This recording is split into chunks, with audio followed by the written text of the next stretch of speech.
Hello friends, मी भावना.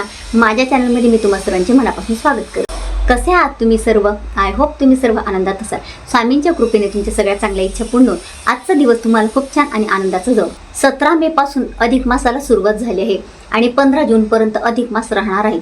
अधिक मास, ज्याला धोंड्याचा महिना, मलमास किंवा पुरुषोत्तम मास देखील म्हटलं जाते. अधिक मासाचे स्वामी भगवान विष्णू आहेत, म्हणून हिंदू धर्मात या महिन्याला खूप जास्त महत्त्व दिलं गेलं आहे. आपल्याला या महिन्यात जास्तीत जास्त पुण्य कमवून घ्यायचं आहे, कारण आपण संसार करत आहोत. संसारात आपल्याला अनेक अडचणींचा सामना करावा लागतो आणि ह्या गोष्टी का होतात की आपल्या हातून सेवा होत नाही, यामुळे होतात. तर आपल्याला याचा लाभ घ्यायचा, म्हणजे या महिन्यात आपल्याला जास्तीत जास्त सेवा करायची. या महिन्यात आपल्याला तिथीनुसार दान करायचं आहे. काही नियम आहेत त्यांचं पालन करायचं आहे, काही गोष्टी आहेत त्याचं सेवन करायचं आहे, काही वस्तू अशा आहेत त्याचं सेवन आपल्याला करायचं नाही. याबद्दलची संपूर्ण माहिती आपल्या चॅनलवर आली आहे. तर आजची जी माहिती आहे ती म्हणजे अधिक मासात बरेच जण उपवास करत असतात, परंतु अधिक मासात असे काही विशेष दिवस आहेत, म्हणजे शक्तिशाली दिवस. या दिवशी तुम्ही, म्हणजे या वारी जर तुम्ही उपवास केला तर त्याचं फळ तुम्हाला कैक पटीने मिळणार आहे. पापांचा नाश होणार आहे आणि आपल्या आयुष्यात भरभरून सुख येणार आहे. तर ते कोणते दिवस आहेत तेच आज आपण आपल्या व्हिडिओमध्ये बघणार आहोत. जर तुम्ही माझ्या चॅनलमध्ये नवीन असणार आणि पहिल्यांदा हा व्हिडिओ बघत असणार आणि तुम्हाला हा व्हिडिओ आवडला तर व्हिडिओला एक लाईक नक्की करा. या महिन्यात केलेले सेवेचं फळ आपल्याला कैक पटीने मिळत असतं आणि त्याचप्रमाणे या महिन्यात केलेला उपवास त्याचं सुद्धा फळ कैक पटीने मिळत असतं. काहींना शक्य असतं तर ते महिनाभर उपवास करतात, परंतु आपल्याला महिनाभर उपवास करणं शक्य नाही. बऱ्याच जणांना ते झेपत नाही, कोणी करत नाही. तर या महिन्यात फक्त काही विशेष दिवस आहेत, त्याच दिवशी तुम्हाला उपवास करायचा आणि कोणत्या दिवशी कशा पद्धतीने उपवास करायचा, उपवासात कोणते पदार्थ खाल्ले जायला पाहिजे याबद्दल मी तुम्हाला माहिती देणार आहे. तर अधिक मासात उपवासाला महत्त्व का दिलं गेलं आहे? कारण दर 3 वर्षांनी हा महिना येत असतो, म्हणून याला इतकं महत्त्व दिलं गेलं आहे. म्हणून या महिन्यात आपल्याला उपवास करायचा असतो. या महिन्यात जरी कुठले शुभ कार्य होत नसतील तरी सुद्धा या महिन्यात आपल्याला सेवा, दान, धर्म करायचे असतात आणि जास्तीत जास्त आपल्याला उपवास करायचा असतो. मंगळवारी उपवास करायचा. मंगळवार हा आपल्या कुलदेवीला समर्पित आहे. या महिन्यात आपल्याला कुलदेवीची सुद्धा सेवा करायची. काय करायची यावर व्हिडिओ येणारच आहे. तर मंगळवारी उपवास करा. मंगळवारी सुद्धा तुम्ही त्याच पद्धतीने करू शकता. एक वेळ जेवण करायचं आणि एक वेळ फलाहार घ्यायचा आहे. आणि शुक्रवारी उपवास करा. शुक्रवार हा महालक्ष्मीला समर्पित आहे. तर शुक्रवारी तुम्हाला उपवास करायचा आहे. ज्या पद्धतीने आपण सोमवारचा करतो, एक वेळ जेवण आणि एक वेळ फलाहार, त्या पद्धतीने शुक्रवारचा सुद्धा उपवास करायचा आहे. तर या महिन्यात एकादशीचा उपवास व्हायलाच पाहिजे. जे कोणी एकादशीचं व्रत कायम करत असतील त्यांनी करायचं आहे. परंतु तुम्ही जर एकादशीचं व्रत करत नसणार तर आता या अधिक मासात एकादशीचा उपवास करा. अधिक मासात जी एकादशी येते तिला कमला एकादशी किंवा पद्मिनी एकादशी सुद्धा म्हटलं जातं. अधिक मासातली एकादशी अतिशय महत्त्वाची असते. तर एकादशीचा उपवास करत असताना एक गोष्ट लक्षात ठेवायची, एकादशीमध्ये आपल्याला भगर आणि साबुदाणा हेच खायचं असतं. म्हणजे बाकीचं पण खाऊ शकतो, पण भगर फक्त एक वेळ खाल्ली जायला पाहिजे. काही जण 2 वेळ भगर खातात आणि साबुदाणा सुद्धा एकच वेळ व्हायला पाहिजे. बाकीचं तुम्ही, म्हणजे तुम्हाला भूक लागली तर तुम्ही फलाहार घेऊ शकता. काही जण काय करतात, म्हणजे सकाळी मग साबुदाण्याची वडी करतात, दुपारी परत साबुदाण्याची खिचडी खातात आणि सायंकाळी भगर खातात.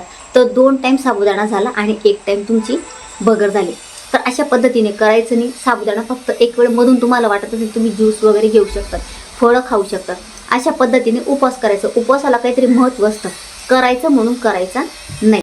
म्हणजे चुकीच्या पद्धतीने उपवास व्हायला नको. एकादशीचा उपवास व्यवस्थित व्हायला पाहिजे, तरच त्याला महत्त्व असतं. आता यानंतर येतो तो सोमवार. सोमवार हा महादेवांना समर्पित आहे. तर आपण सोमवारचं व्रत करत नाही. बरेच जण करतात. तुम्ही करत नसणार तर आवर्जून तुम्ही अधिक मासात जेवढे सोमवार येतील तेवढ्या सोमवारी उपवास करा. आता सोमवारचा उपवास माहिती आहे आपल्याला, सोमवारच्या उपवासाला भगर चालत नाही, ही गोष्ट लक्षात ठेवायची. तुम्ही साबुदाण्याची खिचडी किंवा इतर गोष्टी खाऊ शकतात, परंतु भगर खायची नाही. जी भाजणी येते बघा त्यात सुद्धा भगर असते, म्हणून भाजणीचं थालीपीठ वगैरे ते सुद्धा खायचं नाही. एवढी काळजी घ्यायची, कारण महादेवांना भगर ही चालत नाही, त्यांच्या उपवासाला चालत नाही, म्हणून भगर खायची नाही. आता या महिन्यात येतो तो गुरुवार. गुरुवार हा भगवान विष्णूंना समर्पित आहे. तर त्यामुळे गुरुवारी तुम्ही उपवास नक्की करा. प्रत्येक गुरुवारी, जेवढे गुरुवार अधिक मासात येतील तेवढ्या गुरुवारी उपवास करायचा. गुरुवारी तुम्ही भगर खाऊ शकतात आणि एक वेळ उपवास करायचा. जसं सोमवारचा करतो आपण, एक वेळ जेवण करायचं आणि एक वेळ आपल्याला फराळ करायचा असतो. तशा पद्धतीने तुम्ही करू शकता. आणि यासोबतच अमावस्याला उपवास करा. अमावस्या ही पितरांसाठी समर्पित आहे. जेव्हा तुम्ही अमावस्याचा उपवास करणार तर तुम्हाला त्याचं फळ कैक पटीने मिळणार आहे. कारण हा पितरांचा दिवस आहे, म्हणजे पितरांची सेवा या दिवशी करायची असते, म्हणजे तो उपवास पितरांसाठी सुद्धा केला जाणार आहे. तर अमावस्याला उपवास करताना तुम्ही म्हणजे एक वेळ फराळ आणि एक वेळ तुम्ही जेवण करू शकतात, अशा पद्धतीने करायचं आहे. आणि पौर्णिमेला सुद्धा उपवास करा. पौर्णिमा हे भगवान विष्णू आणि माता लक्ष्मीला समर्पित आहे. जेव्हा तुम्ही पौर्णिमेचा उपवास करणार तर माता लक्ष्मी आणि भगवान विष्णूंचा आशीर्वाद तुम्हाला प्राप्त होणार आहे. पौर्णिमेचा उपवास सुद्धा त्याच पद्धतीने करायचा. सकाळी एक वेळ जेवण करायचं आणि एक वेळ तुम्हाला फराळ घ्यायचा आहे. आणि पौर्णिमेचं तुम्हाला शक्य असेल तर या महिन्यात सत्यनारायण नक्की करा. या महिन्यात सत्यनारायणाला अतिशय महत्त्व दिलं गेलं आहे. तर या महिन्यात तुम्ही 3, 5, 7, 9, 11 किंवा 21 सत्यनारायण करू शकतात. म्हणजे या महिन्यापासून सुरुवात करू शकता. आता ते कसं करायचं याबद्दल व्हिडिओ मागच्या वर्षी मी केला होता श्रावण महिन्यात. तर आता मी काही करत नाही, तो तुम्ही खाली जाऊन बघू शकतात. तर नक्कीच तुम्ही या महिन्यात सत्यनारायणाला महत्त्व द्या. पौर्णिमेपासून सत्यनारायण करायचं आहे. इतक्या दिवसांचं करायचं. जे जे दिवस मी सांगितले तुम्हाला जेवढे दिवस शक्य असेल तेवढे दिवस सत्यनारायण नक्की करा. तुम्ही नसणार सत्यनारायण करणार तरीसुद्धा त्या दिवशी उपवास करा. ज्यांचं सत्यनारायण असतं त्यांनी सुद्धा उपवास करायचा आणि ज्यांचं नसतं त्यांनी सुद्धा करायचा आहे पौर्णिमा आणि अमावस्याला. तर हे तुम्हाला विशेष दिवस मी सांगितले, या दिवशी तुम्ही उपवास नक्की करा. सेवा करा, सेवेसोबत उपवास सुद्धा करा.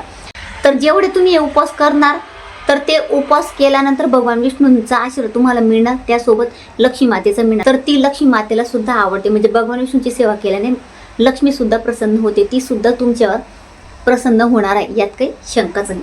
तर अशी मी तुम्हाला माहिती दिली. आता हा उपवास घरातले सगळे लोक करू शकतात किंवा महिलांनी तरी करायचा प्रयत्न करा. असेच छान छान आध्यात्मिक व्हिडिओ बघण्यासाठी किंवा उपाय बघण्यासाठी किंवा तुम्हाला ब्युटी टिप्स वगैरे काही हवे असतील यासाठी तुम्ही चॅनलला सबस्क्राईब केलं नसेल तर आत्ताच सबस्क्राईब करा. आणि तुम्हाला हा व्हिडिओ जर युजफुल वाटला असेल तर मित्रपरिवारासोबत शेअर नक्की करा. आणि कमेंटमध्ये ओम नमो भगवते वासुदेवाय आणि श्री स्वामी समर्थ नक्की लिहा. पुन्हा भेटूया अशाच एका नवीन व्हिडिओसोबत. तोपर्यंत सर्वांना श्री स्वामी समर्थ.